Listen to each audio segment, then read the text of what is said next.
M.O.M. gave a smirk. He adores her, not you. Let him take the house and money. I inked the divorce papers. He can keep her. But the home and funds are mine. You want to know what it feels like to have your entire world ripped out from under you? What it's like to realize the people you loved the most were actually monsters in disguise. Because that night, my mother didn't even blink when she told me to hand over my husband. She just calmly sliced her steak, as if she were carving me up for dinner. And in that horrifying second, I knew my life would never be the same again. I looked around that polished dining table, the one I'd paid for. My father, Harold, was staring into his wine glass, completely unable to meet my eyes. Across from me, my sister Brenda was absolutely glowing, her hand resting protectively over a slight bump in her belly. A bump I hadn't even noticed until that exact moment. And Greg. My husband of 10 years. The man who had kissed me goodbye that very morning and whispered, "I love you." He was holding Brenda's other hand. "Excuse me?" I whispered, and my voice. God, it sounded so small. So pathetic. It was the voice of the little girl who used to apologize for just existing in that house. Greg finally looked at me, but his eyes weren't filled with guilt. No, they were blazing with defiance. "Valerie, please don't make a scene," he said, his tone utterly condescending, like he was scolding a hysterical child. "We didn't want to tell you like this, but we couldn't hide it anymore. Brenda is 4 months along. We're in love." The blood drained from my face. 4 months. He'd been sleeping with my sister for 4 months.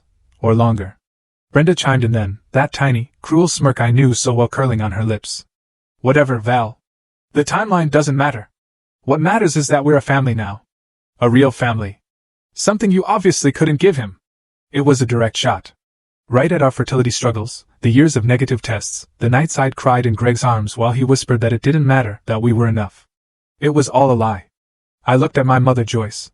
Surely, she would be outraged. Surely, she would slap Greg across the face and throw him out. But she just took a slow sip of her wine. "Valerie," she sighed. "Look at the facts. You're a career woman. Always traveling, always obsessed with your company. You're strong. You can survive on your own. But Brenda? She's delicate. She needs a provider. And this baby, this is my grandchild, my flesh and blood. I am your flesh and blood too." I snapped, my voice rising despite myself. "And he is my husband." "Technically," my father grunted, finally looking up. "But the marriage is effectively over, isn't it? You two have been drifting apart. We all see it. Greg is happy with Brenda. Look at them." I looked. They looked like a grotesque parody of a happy couple. My husband. My baby sister. The nausea hit me in a violent, dizzying wave. I stood up, my chair scraping loudly against the hardwood floor. "Sit down, Valerie," my mother commanded. "We need to discuss the logistics. Greg can't just move into a rental. He needs stability for the baby. We think it's best if you move into the condo downtown. Leave the house to Greg and Brenda. It's a good school district and it's close to us, so we can help with the baby." My mouth fell open. "You want me to move out of my own house? The house I bought? The house I pay the mortgage on? It's Greg's house too," my mother said dismissively. "California is a community property state, isn't it? Or Washington. Wherever we are, marriage means sharing. Besides, you have plenty of money. You can buy another one. Don't be greedy, Valerie. It's unbecoming." Greedy? I had paid for everything. I'd paid off my parents' car. I'd funded Brenda's 3 failed attempts at college.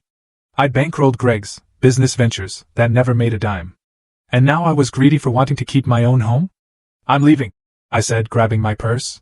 My hands were shaking so hard I could barely grip the strap. "If you walk out that door," Greg said, his voice dropping an octave, trying to sound authoritative, "you are proving exactly why I left you. You are cold. You care more about your assets than human life. I care about loyalty." I screamed, the sound echoing off the walls. "I care that my husband is sleeping with my sister." "Lower your voice," my mother hissed. "What will the neighbors think?" I looked at them one last time. This tableau of monsters. My parents, enabling the betrayal. My sister, stealing my life.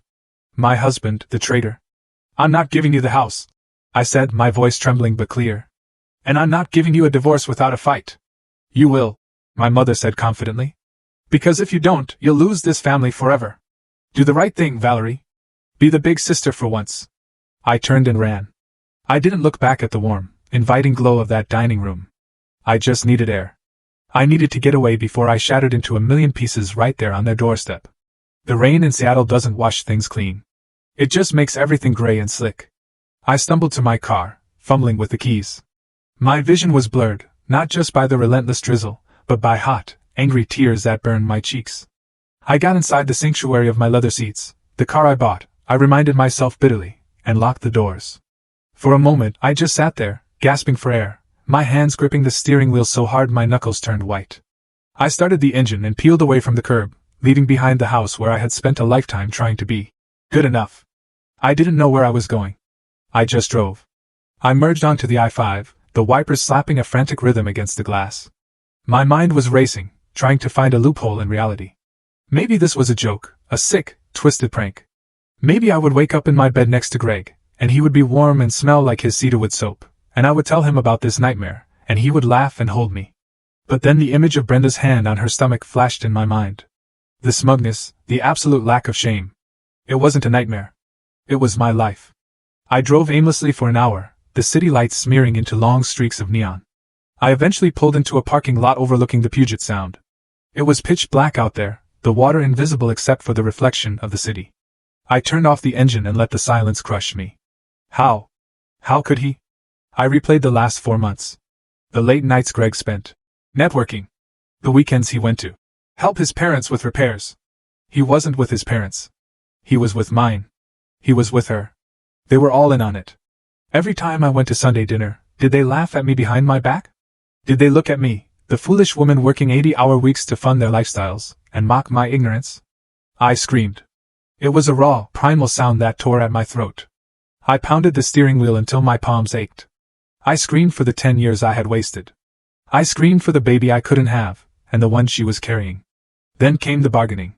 The pathetic, desperate bargaining of a woman in shock. Maybe we can fix this, a tiny, traitorous voice whispered in my head. Maybe if I agreed to an open marriage. Maybe if I helped raise the baby. No. I looked at the passenger seat. There was a receipt crumpled in the cup holder. I picked it up. It was from a jewelry store, dated 2 weeks ago. A charm bracelet. I didn't have a charm bracelet. Brenda did. I remembered seeing a new silver chain on her wrist at dinner. He bought her jewelry. With my money. The grief began to curdle into something colder. I thought about his vows. For richer or for poorer. He certainly loved the richer part. When we met, I was just a junior accountant, and he was a promising real estate agent. We were equals then. But as I climbed the ladder, taking night classes, earning my CPA, pushing for CFO, he stagnated. And instead of being proud, he resented it. You're emasculating me, he had said once during a fight about money. You treat me like an employee. I had apologized then. I had transferred $10,000 into his personal account the next day to invest in his consulting business, just to soothe his ego. I had bought his love, over and over again. And my parents, that hurt the most. Be the big sister. That was the mantra of my existence. Brenda is sensitive, Valerie. Brenda needs help, Valerie. You're the strong one, Valerie. Being strong was just a euphemism for being used. They didn't love me for who I was. They loved me for what I provided. I was the family mule, carrying the heavy load so Brenda could skip along lightly. I looked at my phone. 5 missed calls from my mother. A text from Greg. Stop being dramatic. Come back, and we can talk about the move-out schedule. Move-out schedule. He was already planning how to arrange my furniture in his new life. I didn't reply. I started the car again. The tears had stopped. My eyes felt dry and gritty. And there was a hollow ache in my chest that I knew would stay there for a long time. But as I backed out of the parking space, the denial was gone. The reality was a cold, hard stone in my gut. They wanted a war. They wanted my house. They wanted my money. They thought I would roll over because I had always rolled over. They thought I was weak because I was kind. I drove home to my house, not to pack, but to secure the perimeter. I wasn't going to that downtown condo. I was going to sleep in my own bed, even if it still smelled like him. Tomorrow, I wouldn't be the daughter. Or the wife. Tomorrow, I would be the CFO. And I was about to audit their entire lives. To understand why I didn't just flip the table and burn the house down right then and there, you have to understand the twisted hierarchy of the Anderson family. I was the firstborn, healthy and robust. Brenda came 8 years later, premature and sickly. From the moment she arrived in an incubator, sucking in shallow breaths, she became the sun, and I became the shadow. It started with small things. Hush, Valerie, the baby is sleeping. Give that toy to Brenda, she's crying. You don't need new shoes, Valerie. But Brenda needs orthopedic inserts.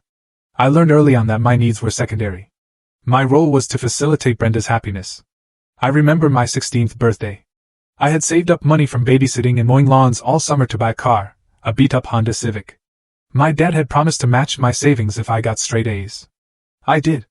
I presented my report card and my jar of cash with pride. My father looked at the jar, then at my mother. "Valerie, honey," Mom started, using that soft, pitying voice. "We have a situation. Brenda needs braces, the expensive kind, and dance camp is coming up. We really can't spare the matching funds right now." "But you promised," I said, my voice trembling. "Don't be selfish," my dad snapped. "Your sister has self-esteem issues. The braces are a medical necessity. You can take the bus. It builds character." So I took the bus. Brenda got her braces in her dance camp. She quit dance camp after 2 days because it was too hard, and the money was gone. I never got the car match. I bought the Honda entirely on my own 2 years later. That was the pattern. I worked, Brenda received. The worst incident, the one that should have warned me about what she was truly capable of, happened during my senior prom. I had bought a beautiful emerald green dress. I worked double shifts at the diner to afford it. It hung in my closet, wrapped in plastic, a symbol of the one night I would be beautiful and special. 2 days before prom, I came home to find Brenda, then 10 years old, in my room. She was wearing the dress. It was dragging on the floor, and she had taken scissors to the hem because it was too long for her. She was spinning around, playing princess. "What are you doing?" I shrieked. She tripped. The scissors gouged a long tear right through the bodice. I cried. I actually fell to the floor and sobbed. My mother rushed in. When she saw the ruined dress and Brenda's guilty face, she didn't scold Brenda. She turned to me. "Valerie, you shouldn't have left it where she could reach it. She's just a child. She wanted to be like her big sister. She ruined it," I yelled. "I can't wear this." "We can pin it," Mom said dismissively. "Stop overreacting. You're making Brenda cry." And there it was. Brenda was crying fake crocodile tears, and suddenly, I was the villain. I wore a borrowed dress to prom that didn't fit. Brenda got ice cream to soothe her trauma from my yelling. This dynamic followed us into adulthood. I went to college on scholarships and loans. Brenda went on my parents' dime, dropped out, went to beauty school, dropped out, and then found herself in Europe for a year, funded by a credit card that my dad eventually asked me to help pay off because the interest is killing us, Val. And you have that fancy job now. I paid it. That's the sickness of being the shadow child. You think that if you just pay enough, if you just fix enough problems, maybe they will finally look at you with the same adoration they give the golden child. I thought I could buy their love. When I introduced Greg to the family, I thought I finally had someone on my team. He saw how they treated me. "Your parents are crazy," he told me after our first Christmas, watching Brenda open a pile of gifts while I got a calendar and a pair of socks. "I'm going to take care of you, Val. You won't ever be second best with me." I clung to those words. I married him believing them. I didn't realize that Greg was essentially a male version of Brenda, insecure, entitled, and looking for a host. He didn't want to save me from my dynamic with my family. He wanted to slot himself into it. He saw how giving I was, how I threw money at problems to make them go away, and he realized he had hit the jackpot. So, when my mother said, "Be the big sister," at that dinner table, it triggered 3 decades of conditioning. But it also triggered 3 decades of suppressed rage. I wasn't 16 anymore. I wasn't dependent on them for shelter or love. I was a CFO. I managed millions of dollars. I fired incompetent people for a living. And as I sat in my house that night, staring at the ceiling, I realized my family was a bad investment. A toxic asset. And it was time to liquidate. The next morning, I woke up in a cold, empty bed. For a split second, my muscle memory reached out for Greg, expecting his warmth. Then the reality crashed down on me like a physical blow. He wasn't here. He was likely with her.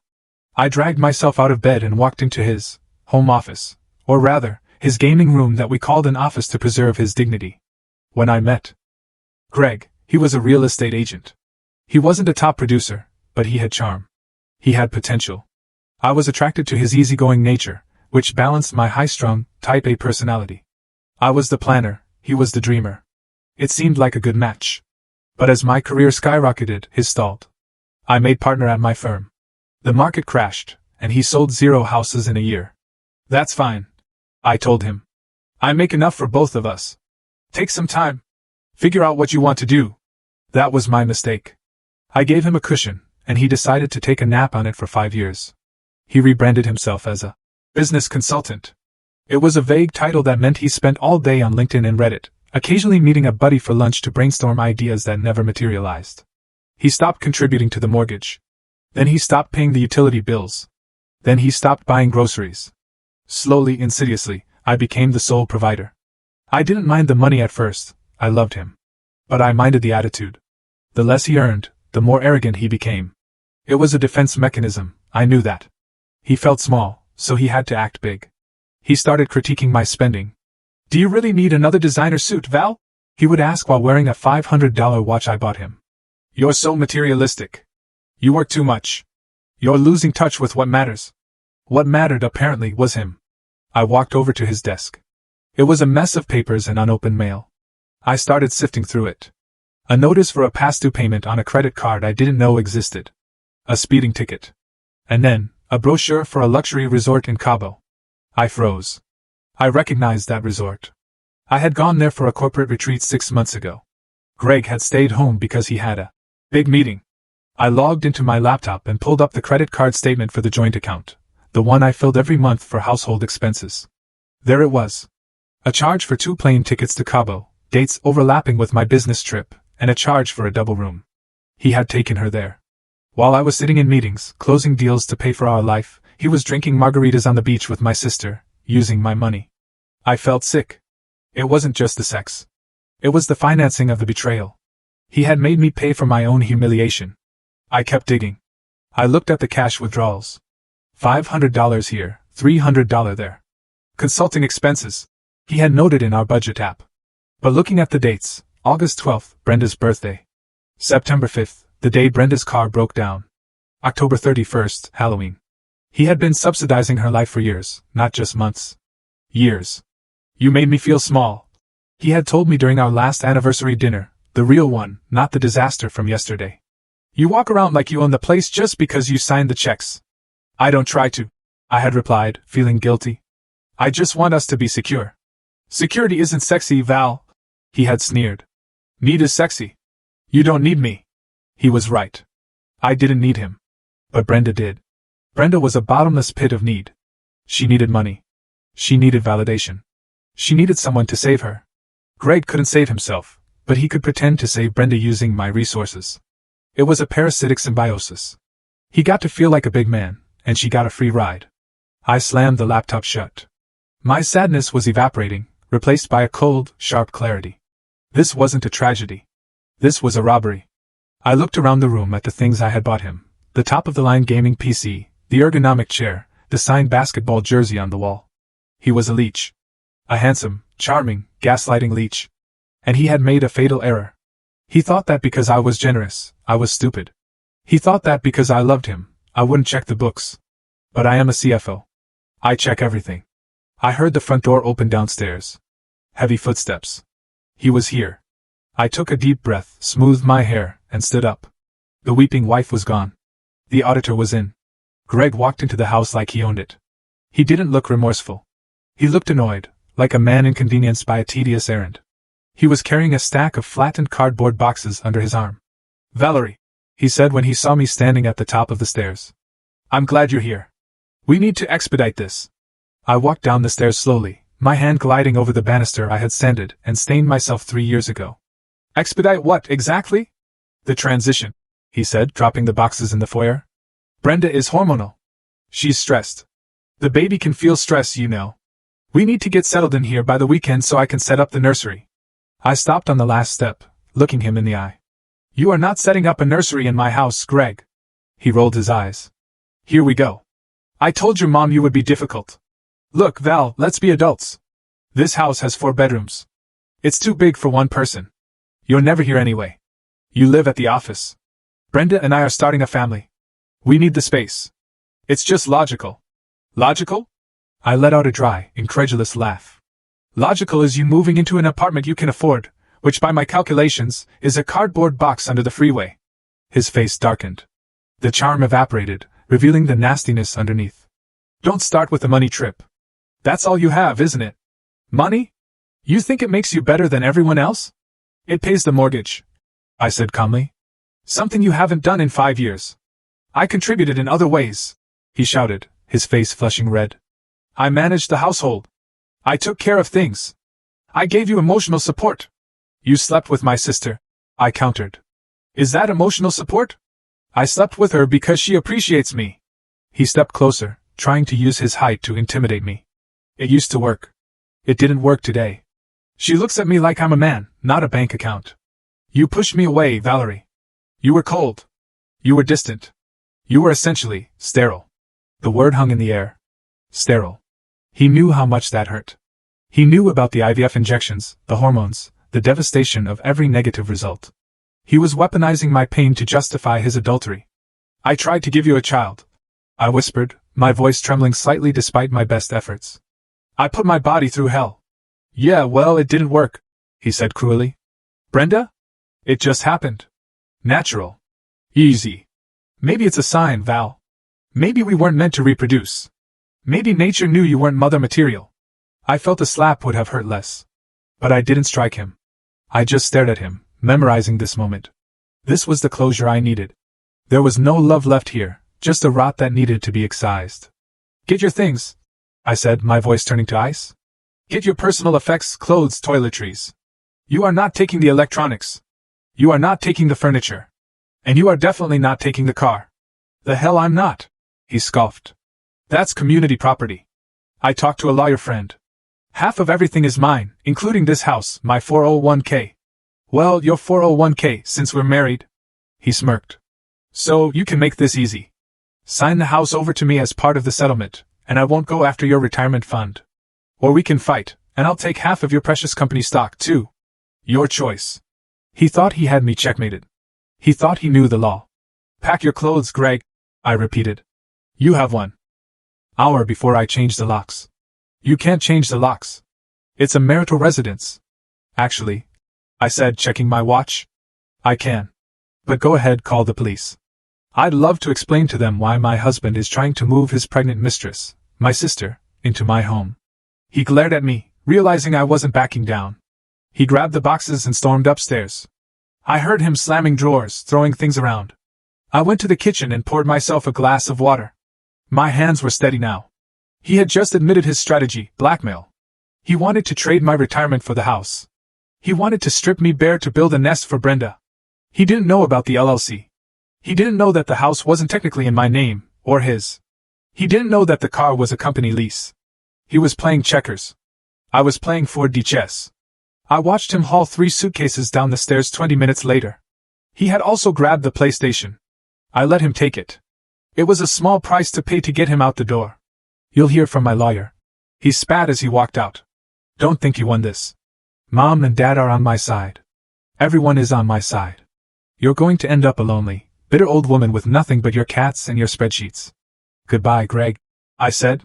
He slammed the door so hard the windows rattled. I walked over and threw the deadbolt. Then I slid the chain across. I was alone in the big, silent house, but for the first time in years, it didn't feel empty. It felt clean. Peace, however, was short-lived. Greg hadn't just left. He had gone straight to Command Central, my parents' house, and activated the network. In psychology, they call them flying monkeys. The people an abuser manipulates to torment their victim. My family was a veritable air force of them. It started with a ping on my phone about 10 minutes after Greg left. Then another. Then a deluge. Linda, Valerie, I heard what happened. I'm so disappointed in you. Kicking a pregnant woman's father out on the street? How Christian is that? Cousin Mike, dude, let Greg have the house. You're rich. Don't be a jerk. Even my grandmother, who barely knew how to text, family helps family. Shame on you. They had spun the narrative perfectly. In their version, I was the vindictive Baron Shrew punishing the star-crossed lovers. Nobody mentioned the adultery. Nobody mentioned the sister betrayal. It was all focused on the innocent baby and my selfishness. Then came the email. The subject line was simply, resolution. It was from my father, CCing my mother, Greg, and Brenda. I sat down at my kitchen island and opened it. Valerie, we are appalled by your behavior today. Sending Greg away when he was trying to be civil was unnecessary. We need to settle this matter privately, without expensive lawyers who will only drain the family resources. Here is the proposal we have agreed upon as a family. You will transfer the deed of the Maple Street house to Greg and Brenda immediately. This will provide stability for your nephew/niece. You will provide spousal support to Greg for a period of 5 years, considering you sacrificed his career to support yours. I laughed out loud at that one. Sacrificed what? His high score in Call of Duty? You will pay a lump sum of $50,000 for pain and suffering caused to Brenda during this transition. You will agree to a quick, uncontested divorce. In exchange, Greg will agree not to seek 50% of your current company shares. This is a generous offer, Valerie. If you refuse, we will support Greg in a full legal battle. We will testify that you are emotionally abusive and neglectful. Also, remember that you are the godmother of this child. Do not punish an innocent baby because of your jealousy. Love, Dad. I stared at the screen, my vision blurring with rage. They wanted me to pay Brenda for pain and suffering. They wanted me to pay alimony to a man who had been stealing from me. And the threat? They would testify against me. My own parents were willing to perjure themselves to destroy me, just to prop up Brenda. It was breathtaking in its audacity. They were banking on my guilt. They were banking on the fact that I had spent my entire life trying to please them. They thought if they pushed hard enough, the old Valerie, the shadow sister, would fold just to make the yelling stop. I started typing a furious reply. Are you insane? He cheated on me. She is my sister. But my finger hovered over the send button. No. That's what they wanted. They wanted an emotional reaction. They wanted me to engage, to argue, to plead. If I argued, I was negotiating. And you don't negotiate with terrorists. I deleted the draft. Instead, I printed the email. I printed the texts. I went to my home office and printed the bank statements showing Greg's theft. I printed the credit card receipts for the Cabo trip. I created a physical file. Label war. My phone rang. It was my mother. I let it go to voicemail. It rang again. Dad. Voicemail. Then the house phone rang. They were relentless. I unplugged the landline. I put my cell phone on, do not disturb, allowing calls only from my inner circle, which sadly was a very short list. I felt a sudden wave of isolation. I had lost everyone. My husband, my sister, my parents, my extended family. Even the neighbors might turn on me once the gossip spread. I was the villain in their story. And nothing I said would change that because the truth was inconvenient for them. The truth required them to admit Brenda was a homewrecker and Greg was a loser. It was easier to paint me as the monster. I walked to the window and looked out at the rain. I needed an ally. I needed someone who knew the real story. And then, as if summoned by my desperation, a yellow cab pulled into my driveway. A woman stepped out, struggling with a giant leopard print suitcase and a soaked umbrella. Sarah. My college roommate. My maid of honor, who had told me on my wedding day. I give it 5 years, but I support you. She lived in New York. I hadn't called her yet because I was too ashamed. But there she was, marching up my walkway like a general arriving at the front lines. I opened the door, and before I could say a word, she dropped her suitcase, looked at my tear-stained face, and said, I saw Brenda's Facebook post about the miracle baby. I'm here to help you bury the body. She paused, then added, metaphorically or literally, I brought a shovel. I burst into tears, but this time they were tears of relief. Sarah didn't hug me gently.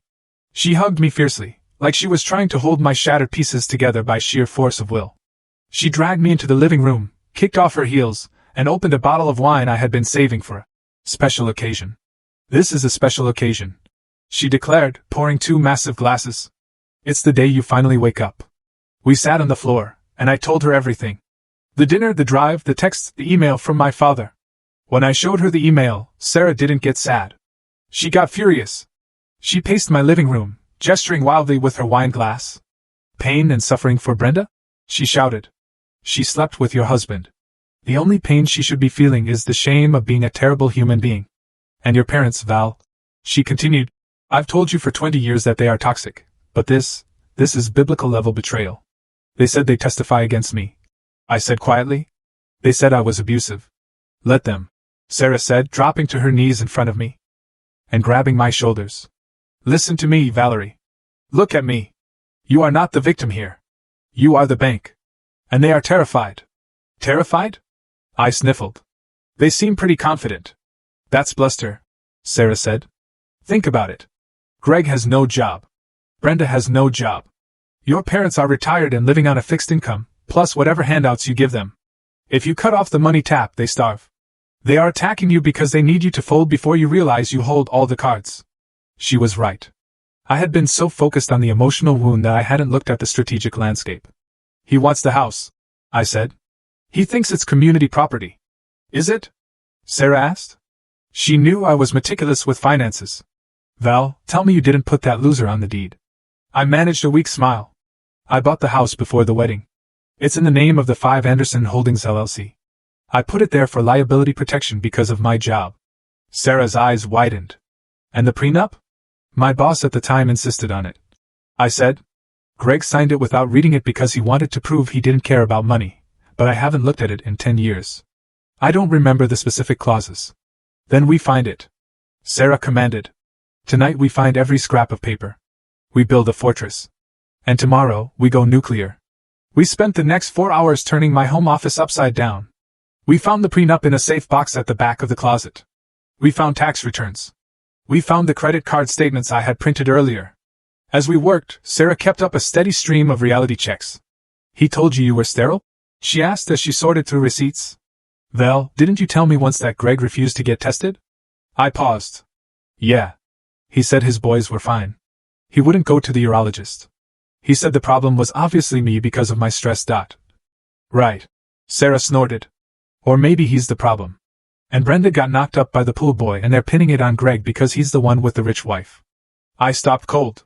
The thought hadn't even occurred to me. Brenda wouldn't. Greg wouldn't be that stupid. Greg is exactly that stupid, Sarah said. And Brenda is exactly that manipulative. We need to add a paternity test to your list of demands. By 3 a.m., we had a mountain of evidence, the consulting expenses, that were actually gifts for Brenda, the timeline of the affair based on credit card locations, the prenup, which upon rereading had a devastating infidelity clause. I looked at the stack of papers. It was ugly. It was a chronicle of my stupidity and their greed. But it was also ammunition. You realize what you have to do, right? Sarah said, pouring the last of the wine. You can't just divorce him. You have to destroy them. If you give them an inch, they will take everything. You have to go gray rock. No emotion, just law. I know, I said. The sadness was gone now, fully replaced by a cold resolve. I need a shark, not a family lawyer. A shark? Sarah said. Diane Miller. She handled my cousin's divorce. She eats cheating husbands for breakfast. I'll make the appointment for 9 a.m. I looked at my phone. Another text from my dad. We are waiting for your response, Valerie. Don't make us come over there. I typed a response this time. I will respond through my legal counsel. Do not contact me again, or I will file for harassment. I hit send. Then I blocked the number. Good, Sarah said. Now go to sleep. Tomorrow we go to war. I lay down on the couch, unable to go back to the bed Greg had defiled. I closed my eyes, but I didn't sleep. I visualized the plan. They wanted a villain. Fine. I would be the villain. I would be the worst nightmare they could imagine, a woman who knows her worth and has the receipts to prove it. Diane Miller's office was all glass and steel, located on the 40th floor of a downtown skyscraper. It screamed expensive, which was exactly what I wanted. Diane herself was a woman in her 50s with a razor-sharp bob and eyes that looked like they could laser through a bank vault. She listened to my story without interrupting, taking notes on a yellow legal pad. Sarah sat next to me, nodding in validation. When I finished, Diane took a sip of her water and looked at the stack of documents I had brought. Okay, she said, her voice calm, authoritative. Let's look at the damage. She picked up the prenup first. She scanned it, her eyebrows raising slightly. Who drafted this? My old corporate counsel. I said. Is it valid?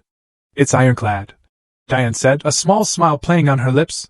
Section 4, paragraph B. In the event of proven infidelity, the offending party forfeits all claims to any appreciation of marital assets, and waives all rights to spousal support. And look at this definition of infidelity. It includes emotional affairs and financial misappropriation. She looked up at me. Greg didn't read this, did he? He said legal essay gave him a headache. I admitted. Good for us, Diane said. Now, let's talk about the house.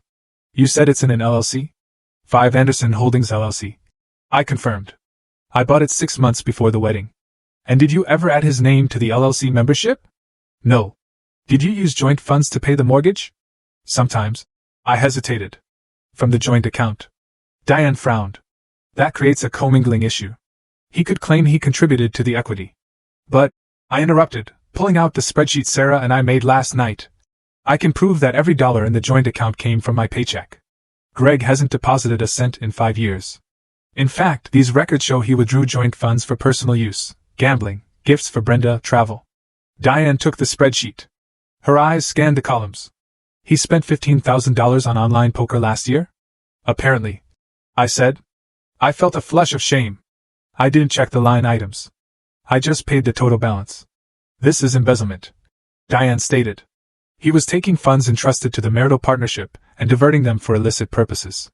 We can argue that any equity he claims he built was negated by the theft. She leaned back in her chair. Valerie, here is the situation. Legally, you are in a very strong position. But practically, these cases are messy. Judges hate family drama. If we go to court, it will take 2 years. Your parents will testify. It will be ugly. I don't care, I said. I want him to have nothing. I understand, Diane said. But there's a smarter way. We appeal to their greed. She outlined the plan. We called it the honey trap. They think you are emotional and weak, Diane explained. They think you are desperate to keep the peace. So we play into that. We draft a separation agreement. We make it look like you are giving them exactly what they want, a quick divorce so they can get married and be a real family. But in the fine print, we clarify the asset division based on the strict terms of the prenup and the LLC ownership. They won't sign that, Sarah said. They will if they don't read it, Diane countered. Or if they think they are getting something better. We structure it so that Greg waives his rights to the potential value of your company's shares, which he thinks are huge, in exchange for you not suing him for the gambling debt and the fraud. But I'm keeping the house? I asked. Absolutely, Diane said. The house remains with the LLC. The agreement will state that Greg vacates the property upon the finalization of the divorce decree, but we couch it in language that makes it sound like a temporary transition. We let them believe they are winning until the ink is dry. It's risky, I said. It relies on their arrogance. Diane agreed. From what you've told me, Greg and your sister are not detail-oriented people. They are opportunistic. They will see quick divorce and waiver of lawsuit, and they will sign. I thought about Greg's face when he left the house. You're just a bitter old woman with your spreadsheets. He underestimated me. He always had. Let's do it, I said. One more thing, Diane added. We need to secure your assets immediately. Cut all credit cards. Freeze the joint accounts. Move your direct deposit today. Right now. He'll notice, I said. He won't have the money to date your sister, Diane said with a chilling smile. The party is over. Leaving Diane's office, I felt lighter than I had in years. I had a plan. I had a team. I went straight to the bank. I sat with a manager and systematically dismantled the financial life Greg and I had built. I closed the credit cards. I removed him as an authorized user. I transferred the bulk of the savings into a new account solely in my name. When I walked out of the bank, my phone buzzed. A notification from the credit card app. Transaction declined. Starbucks $14.50. He was buying coffee for 2, probably a latte for him and a decaf for Brenda. And for the first time, the card didn't work. I smiled. It was a small, petty victory, but it tasted sweet. Sorry, Greg, I whispered to the phone. Looks like you're paying cash today. But the real test was coming. I had to go see them. I had to look them in the eye and pretend I was broken, all while holding the knife that would cut the cord. I texted my father. I'm ready to talk. Let's meet. The trap was set. Now I just had to make sure I didn't vomit when I saw them. The coffee shop I chose for the meeting was neutral ground.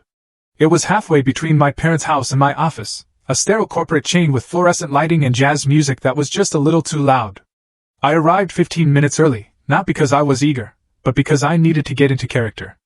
I checked my reflection in the darkened window. I had worn my oldest cardigan, the one with the slight pill on the sleeve, and skipped my usual concealer. I let my shoulders slump.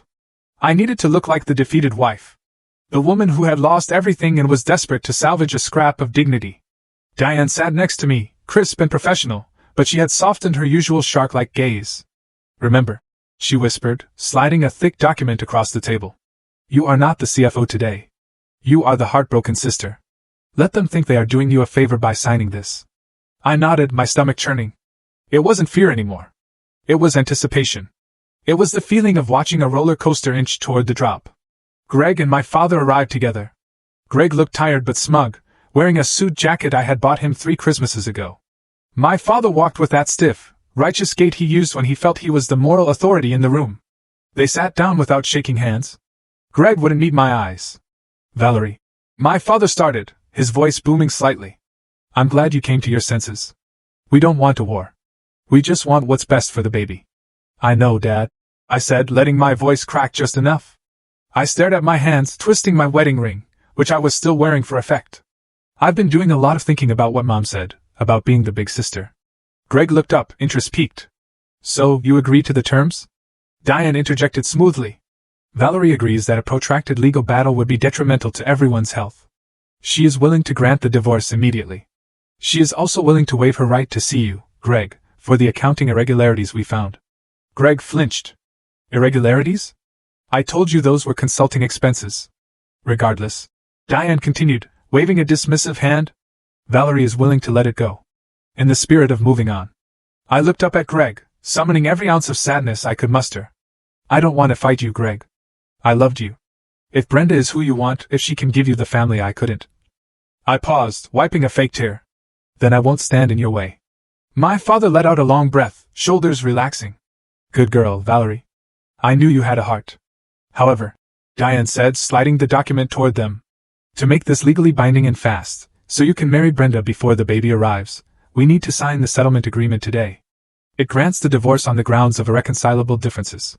It states that each party keeps the assets currently in their sole possession, and waives claims to the other's future earnings. Greg frowned, looking at the thick stack of papers. What about the house? The email said I get the house.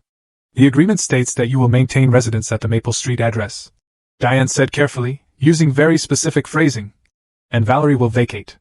It also includes a clause where Valerie agrees not to seek repayment for the $45,000 in marital funds you spent on external relationships. Greg's eyes widened at the number. He looked at my father. He knew if that number came out in court, he'd look like a thief. And the alimony? Greg asked, greedy to the end. I can't do alimony, Greg. I whispered. But I'm walking away from the house. I'm giving you a home for your child, isn't that enough? My father nudged Greg. Take the deal, son. A house in Seattle is worth a fortune. She's giving you the equity. Don't push her. Greg looked at the document. He flipped through the pages rapidly. I held my breath. If he read Section 12 regarding third-party entities or LLC ownership rights, the game was up. But he was skimming. He was looking for $signs and the word house. He stopped at the signature page. He picked up the pen. This means it's over, he asked, looking at me. No takebacks.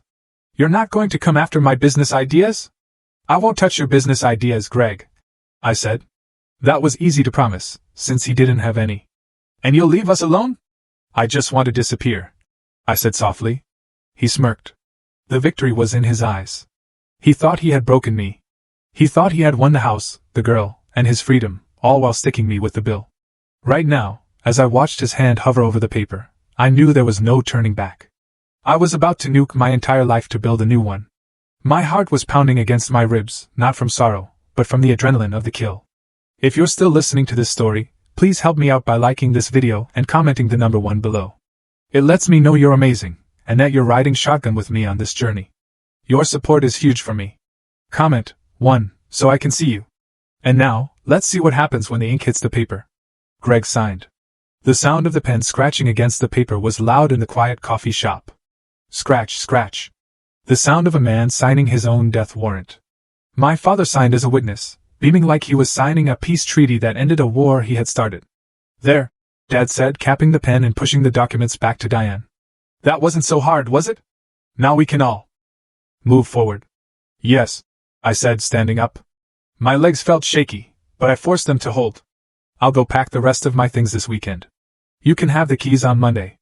Monday is good, Greg said, already pulling out his phone, probably to text Brenda the good news. Make sure you leave the washer and dryer. Brenda has a lot of baby clothes to wash.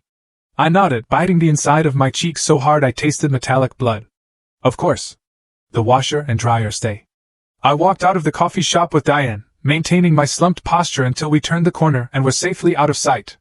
The moment we were clear, I straightened my spine and inhaled a lungful of wet Seattle air. Did we get it? I asked Diane, my voice steady. Diane held up the folder, a wicked smile spreading across her face. We got it. He waved discovery. He waved spousal support. And most importantly, he signed the acknowledgement that all assets held by third-party corporate entities are excluded from the marital estate. He thinks the house is a marital asset, I said, a bubble of hysterical laughter rising in my throat. He thought, Diane corrected. Legally, he just agreed that Fifth Anderson Holdings LLC is a third-party entity, and he has no claim to it. He just evicted himself. The weekend was a blur of surreal acting. I went back to the house, my house, and packed. But I didn't pack everything. I packed my clothes, my jewelry, my personal documents, and the things that had sentimental value only to me. My parents came over on Sunday to supervise, ensuring I didn't steal anything that belonged to the baby. Brenda was there, sitting on my sofa, eating my snacks, directing Greg on where to hang a new, hideous painting she had bought. "Valerie," Brenda called out as I was taping up a box of books. "Leave the Dyson vacuum, okay? My back hurts, I can't be pushing a heavy one around." I looked at her. She was glowing with the triumph of the golden child who finally got the ultimate prize. She had taken my husband, my home, and my future. Or so she thought. "Sure, Brenda," I said. "And the espresso machine," she added. "Greg says you make great coffee. I need to learn." "Keep it." My mother walked into the room, shaking her head. "You see, Valerie, it feels good to give, doesn't it? You have so much. It's only right to share with those less fortunate." "It feels clarifying," I said. "Well, don't look so sour," Mom chided. "You're a free woman now. You can focus on your career. That's what you always wanted, right? No husband to cook for, no kids to worry about, just you and your money." The disdain in her voice when she said, "money," was palpable. Yet she was standing in the house my money bought, wearing a sweater my money paid for. "Yes, Mom," I said, picking up the last box. "Just me and my money." I walked to the door. Greg was standing there, holding the keys I was supposed to surrender. "No hard feelings, Val," he said, offering a hand I refused to shake. "Hopefully, we can still be friends for the family." "Friends?" I repeated, looking him dead in the eye. "Goodbye, Greg. Enjoy the house. Really soak it in." I handed him a set of keys. They were the old keys. I had already scheduled the locksmith for Monday morning, an hour after the eviction notice would be served, but he didn't need to know that yet. I walked to my car, the rental I had picked up, because I had hidden my company car in a garage Diane recommended. I drove away, watching them in the rearview mirror. My parents waving. Greg and Brenda kissing in the doorway. It was the perfect picture of a happy family. I drove 2 blocks, pulled over, and vomited into a bush. The acting was over. The nausea of pretending to be weak, pretending to accept their abuse, finally caught up with me. I wiped my mouth, took a swig of water, and looked at myself in the mirror. "You did it," I whispered. "Now burn it down." The next 30 days were a lesson in patience. In Washington state, there's a waiting period for divorce, even an uncontested one. But because we had filed the settlement agreement immediately, the clock was ticking down to the final decree. During this time, I lived in a corporate apartment my company owned. I went to work. I smiled in meetings. I ignored the Instagram posts Brenda was putting up. "So blessed to be building a nest with my soulmate in our dream home." Captioned with a photo of her feet up on my coffee table. Nursery progress. Showing Greg painting my guest room a garish blue. Every photo was a piece of evidence I saved, just in case. But the real weapon was the paperwork Diane had filed. Let me explain exactly how the trap worked, because if you are a woman with assets, you need to know this. 10 years ago, my mentor told me, "Valerie, never own anything in your own name if you can help it. Put it in an LLC. It protects you from lawsuits, and it protects you from life." So, 5 Anderson Holdings LLC owned the house on Maple Street. It owned the car. It owned my investment accounts. When I married Greg, he signed a prenup. He was lazy, so he didn't read it. The prenup stated that any asset owned by a separate entity prior to marriage remained separate property, regardless of who lived in it. But the kicker, the absolute beauty of Diane's legal maneuvering, was the infidelity forfeiture clause combined with the settlement agreement Greg just signed. The settlement said, Gregory agrees to vacate the marital residence upon entry of the final divorce decree unless a separate lease agreement is signed with the property owner. Greg thought he was the new owner because of the verbal agreement and my gift of the house. He thought the property owner was us or him. He didn't realize the property owner was a corporation. And corporations don't have feelings. Corporations don't have sisters. Corporations only have contracts. And since Greg had no lease with 5 Anderson Holdings LLC, the moment the judge stamped final on our divorce, Greg became a squatter.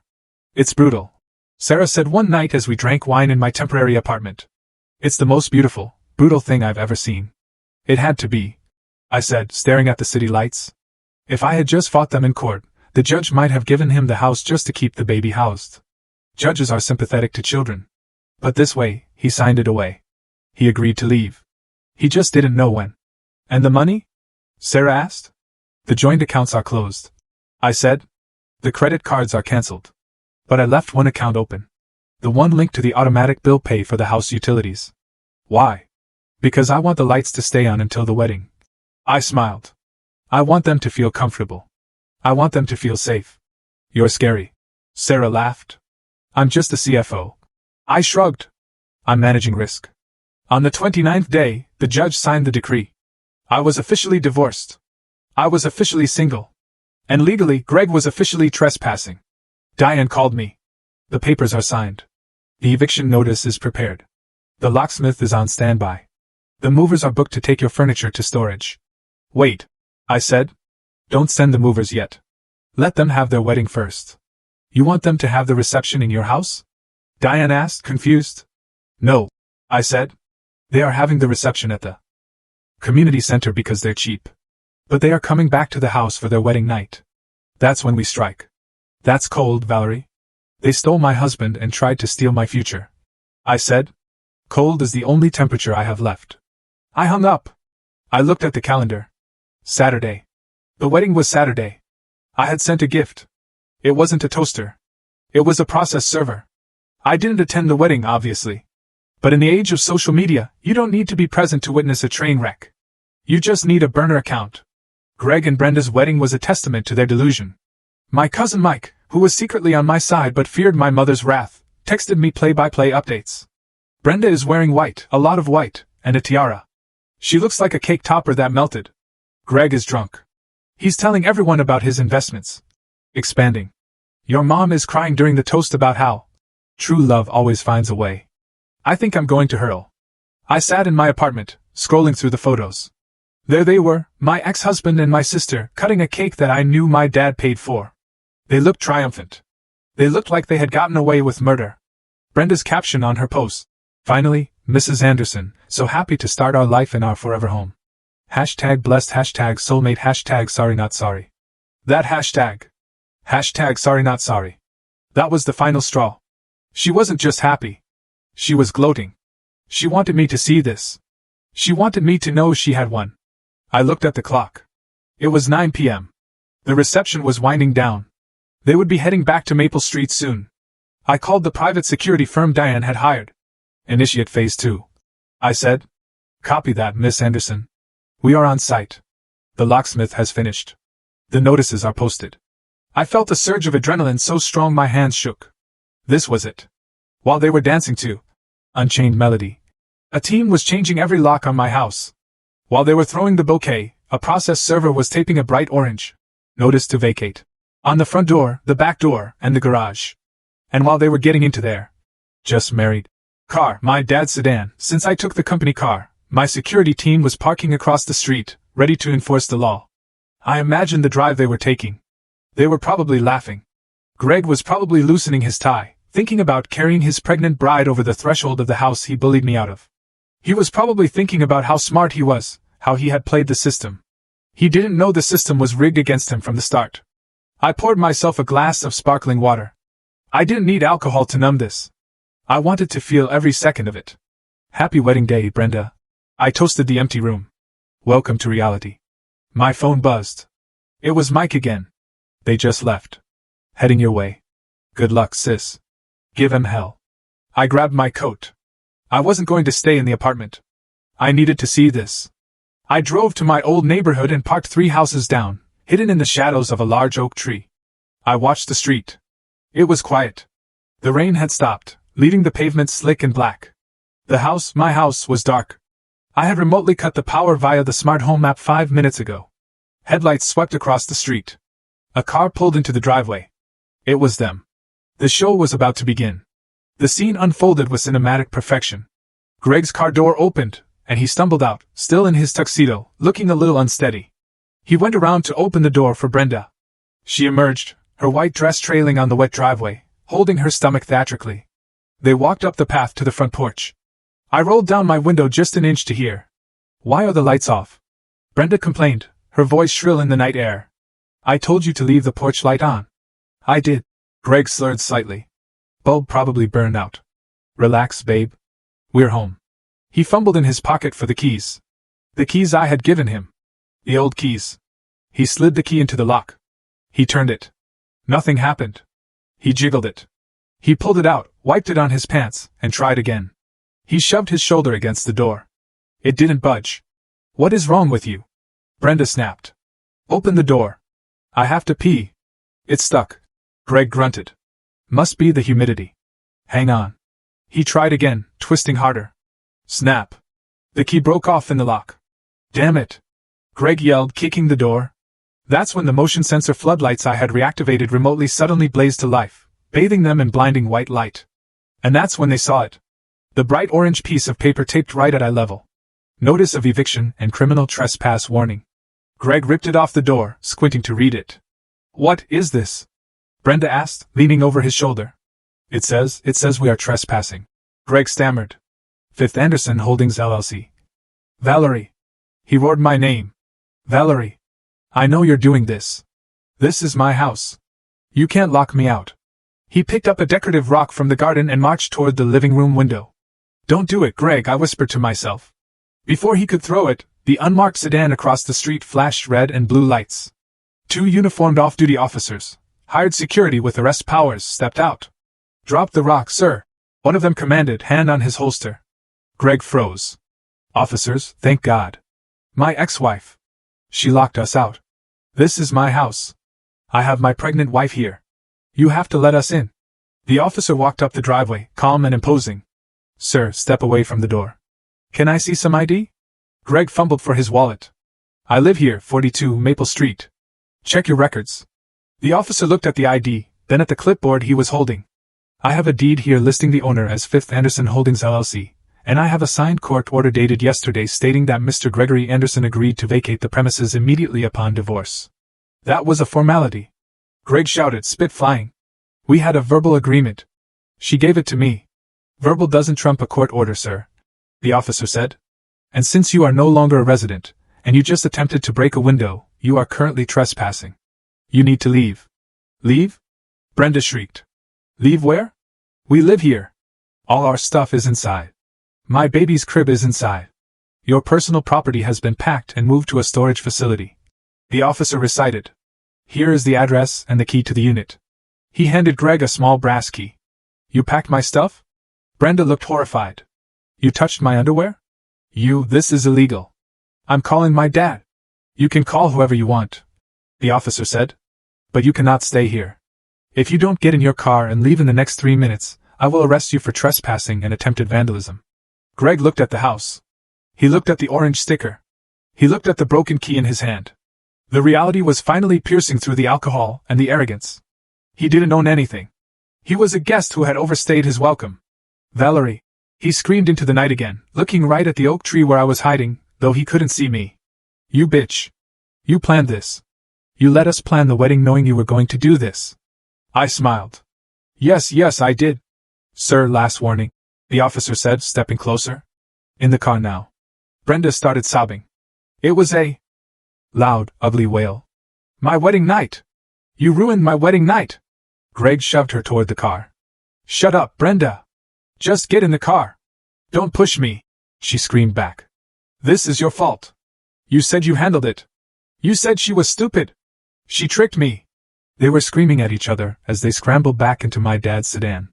Greg slammed the door, peeled out of the driveway, and sped off, the tires screeching on the wet asphalt. The officers watched them go, then turned off their lights and returned to their post. Silence descended on Maple Street. I leaned back in my seat, my heart racing, but my soul singing. They were homeless on their wedding night. But I wasn't done. The house was just a shelter. Now I had to take the food. The next phase of my plan relied on the fact that Greg and Brenda were creatures of habit and entitlement. I knew exactly where they would go. There was only one luxury hotel in town that they considered worthy of them, the Fairmont. I drove there, keeping a safe distance. Sure enough, my dad's car was pulled up to the valet. Greg was storming into the lobby, Brenda trailing behind, her white dress now streaked with mud from the driveway tantrum. I parked and walked into the lobby, staying near a large potted palm where I could see the check-in desk. Greg slammed his hand on the marble counter. I need a suite. The presidential if you have it. My house, we had a plumbing emergency. Lying to the end. The receptionist typed away. Certainly, sir. We have a suite available. That will be $850 a night plus tax. May I have a credit card for incidentals? Greg pulled out his black Amex, the one that used to be attached to my corporate perks, the one I had canceled at 9:01 a.m. that morning. He swiped it. The receptionist frowned. I'm sorry, sir. This card has been declined. Try it again. Greg snapped. It's an Amex Platinum. It doesn't have a limit. It's coming up as card cancelled/stolen, she said, her voice dropping a polite decibel. Stolen? Greg turned red. That bitch. Here, try the Visa. He handed over the joint Visa. Declined. Greg started sweating. He patted his pockets. He pulled out a debit card, his personal one. The one linked to the account where he kept his consulting money. This one works, he said confidently. The receptionist swiped. She waited. She looked up, pity in her eyes. Sir, it says insufficient funds. What? Greg yelled. There was $5,000 in there yesterday. There was. But remember the gambling debt, the one I had stopped paying? The casino had a lien. The moment the joint protection was lifted by the divorce decree, the creditors swooped in and garnished his personal account. Diane had tipped them off. Brenda stepped up, wiping her mascara-stained eyes. Just use my card, Greg. God. She dug into her purse and pulled out a card. It was a supplementary card on my account. Ma'am, this card is also invalid, the receptionist said. The silence in the lobby was deafening. People were staring. The bride in the muddy dress and the groom with no money. We have cash, Greg stammered. He opened his wallet.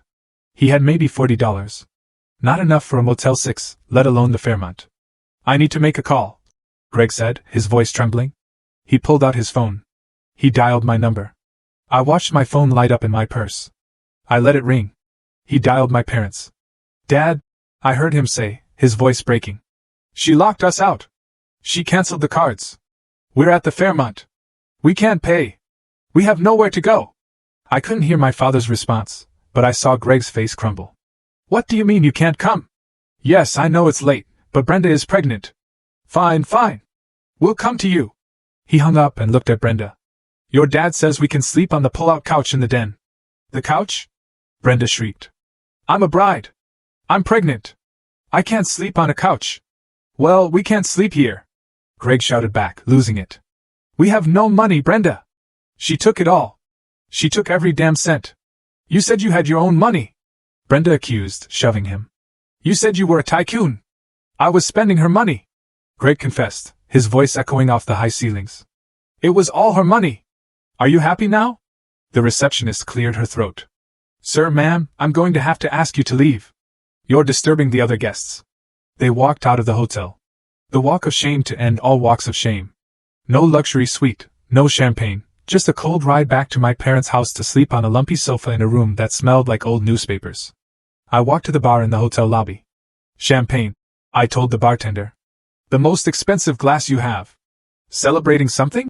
He asked. Freedom, I said. And justice. Monday morning. I walked into my office building feeling like I was walking on air. The security guards nodded at me.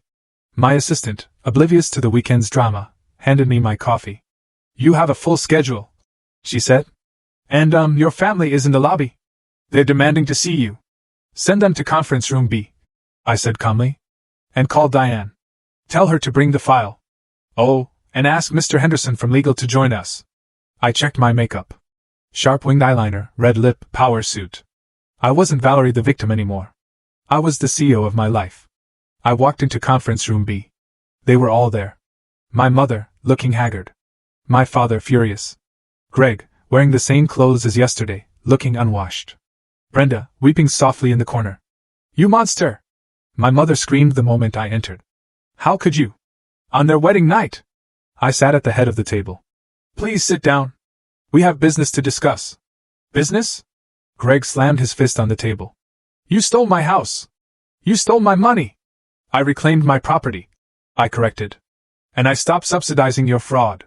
We are going to sue you, my father shouted. We are going to tell everyone what you did. Tell them what? I asked coolly. That I evicted my ex-husband from a house he didn't own? That I stopped paying for my adult sister? Go ahead. But before you do, you should look at this. Diane walked in, followed by our corporate counsel. She placed a thick stack of papers on the table. This, I said, pointing to the stack. is a forensic accounting of the last 5 years. Greg, you embezzled over $150,000 from our joint accounts for gambling and unauthorized gifts. That is a felony. Greg turned pale. And Brenda. I looked at my sister. Here are the receipts for the jewelry, the trips, the clothes, all paid for with stolen money. In the eyes of the law, that makes you an accessory to fraud. Receiving stolen goods? Brenda stopped crying. I didn't know.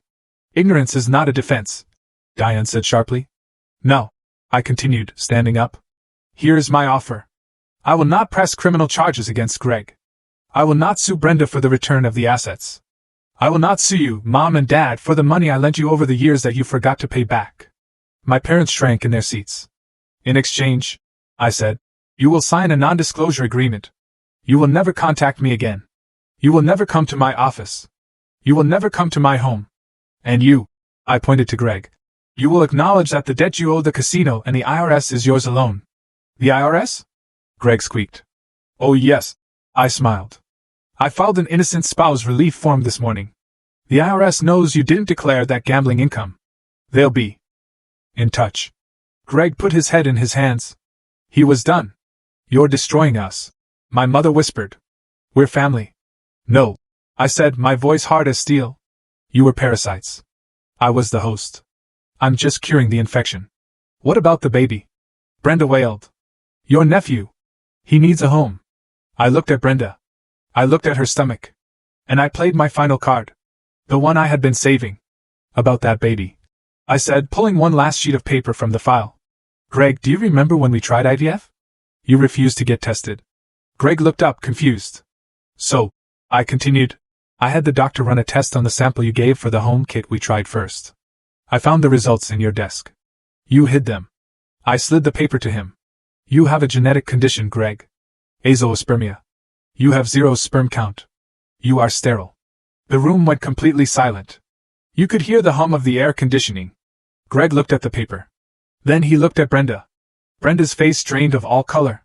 She looked like a ghost. Brenda. Greg's voice was a dangerous whisper. Brenda, whose baby is that? I. Brenda stammered. The test is wrong. Valerie forged it.